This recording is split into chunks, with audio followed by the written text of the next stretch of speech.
ስለ ማኒፌስቴሽን ላውራችሁ። ብዙዎቻችሁ ትክክል ባልሆነ መንገድ ስለምትረዱት ነው ይሄን ቪዲዮ ይዤ የመጣሁት። ገንዘብ ፈልጋችሁ ሊሆን ይችላል፣ ሪሌሽንሺፕ ፈልጋችሁ ሊሆን ይችላል። ኤኒቲንግ ማኒፌስቴሽን ለምንም ነገር ነው የሚሰራው። ማኒፌስቴሽን ቁጭ ብላችሁ ስላሰባችሁ አይደለም፣ ስለተመሳሰጣችሁ ምናምን ነገር ጉዳዩ ወደ እናንተ የሚመጣ መስሏችሁ ከሆነ ስትሮንግ ጋይስ፣ ትክክል አይደለም። እንዳትሸወዱ። ኢነርጂን እና ተግባርን አላይን የማድረግ ስራ ነው ማኒፌስቴሽን። እና ስቤ ማኒፌስት አደረኩ ምናምን ነገር ሰዎች ሲሏችሁ የምሬ ነው የሄዱበት የሆነ ስቴፕ አለ፣ አውቀውም ሆነ ሳያውቁት። የምትፈልጉትን ነገር ደግሞ ፒውርሊ ማኒፌስት ለማድረግ መሄድ ያለባችሁ ማወቅ ያሉባችሁ ስቴፖች አሉ።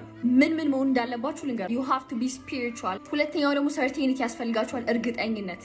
በጣም ትልቁ ነገር ነው ሰርቴኒቲ። ሶስተኛው የፊዚካል ስራ ያስፈልጋችኋል፣ ወደ ተግባር መግባት አለባችሁ። ቦዲያችሁ ሊንቀሳቀስ ይገባል፣ መስራት አለባችሁ። አራተኛው ደግሞ ፕሬየር ነው፣ ጸሎት ያስፈልጋችኋል። ስፒሪቹዋሊቲ ስላችሁ ብዙ ሰው አንደርስታንድ ያደረገው ሃይማኖተኛና ስፒሪቹዋል ፐርሰን በጣም የተለያዩ ነገሮች ናቸው። ማኒፌስት ለማድረግ ስላወራችሁ፣ ስለለፈለፋችሁ፣ ፈጣሪ ብላችሁ ስለጠየቃችሁም ነገር ስላደረጋችሁ አይደለም ነገሮች የሚሆኑት። ስለ ሰርቴኒቲ ባወራችሁ በጣም ትልቅ ኮንሰፕት ነው። ኮንሺየስ ሆናችሁ ህይወታችሁ ሊድ ማድረግ ከፈለጋችሁ ስለዚህ ጉዳይ በጣም ልታውቁ ይገባል። የመሬት ስበት ህግ የለም ብለህ አመንክም አላመንክም ከአየር ላይ ምንም አይነት እቃ ብጥል አንተን ብትወርቅ ከፎቅ ላይ መውደቅ አይቀርም። ማኒፌስቴሽንም ልክ እንደዛው ነው።